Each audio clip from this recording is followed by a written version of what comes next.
I'm Sophia. I'm the director and founder of Secrets Worth Sharing, which is a childhood sexual abuse prevention charity. And right now I'm setting up for an event, so come and join me.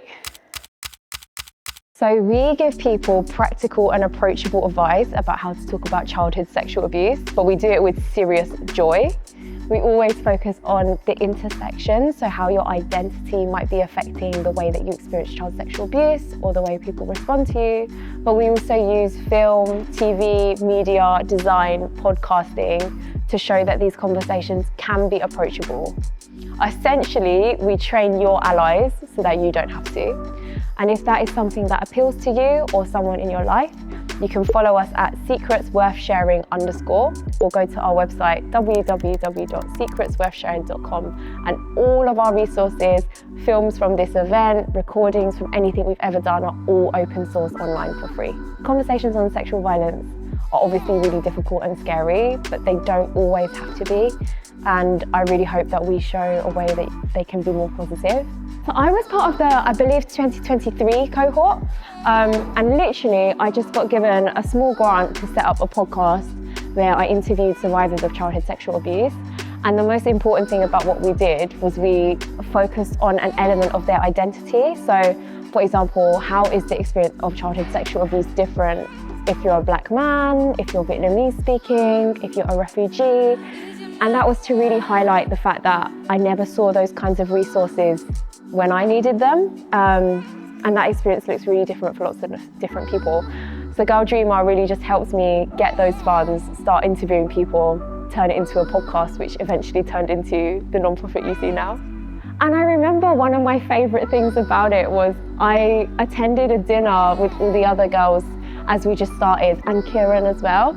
And we were just having a dinner, and I just thought, this is so rare to be a part of a fund where they are genuinely invested in me as a person and my belly, and like giving me a meal, giving me advice, giving me a booklet, which I still use to this day. I still keep the Girl Dreamer diary with me, but it's become a place where I just reflect on my journey and keep my key lessons to myself. And the fact it had my name on it just really meant a lot, because no one else had seen me in that way. I think there's one thing like founding something, and then there's founding something as a social entrepreneur when you've lived that thing. So it was like learning how to like run a business, run a podcast, ask for funding, all of that. But then also come to terms with being like quite public about what you went through and what that experience looks like.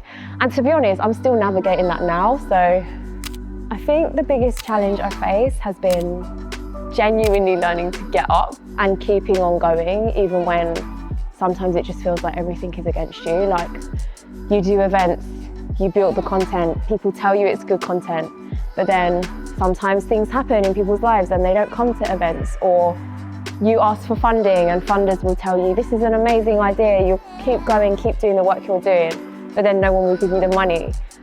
People love to hear your story, but sometimes they demand so much of you. You have to keep running it as a business to get paid, or you're gonna get burnt out, or you just do it for free. And I just feel like a culmination of all of those things and being a person can really grate you at some times. So the hardest thing is just consistently getting up despite all of those challenges. I think one thing that I feel is very common for a lot of women of colour is understanding that there is so much more that is expected of you, and emotional labour is often unseen. When there are less of you in your space and you're taught to be humble, taught to be subservient, taught to not big yourself up, those values from your culture, from my Vietnamese culture, for example, directly correspond or conflict with the values of being a founder. Being bold, being out there, being relentless. At some point, you know, being able to use people or think tactically about what you want, like a lot of that stuff doesn't come naturally to me.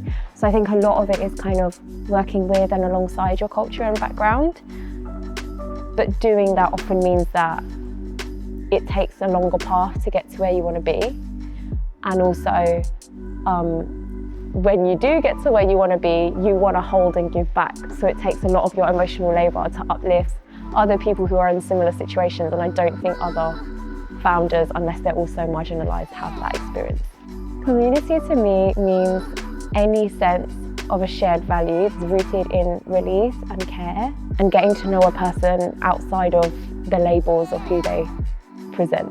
What advice would you give to other women founders? Rest.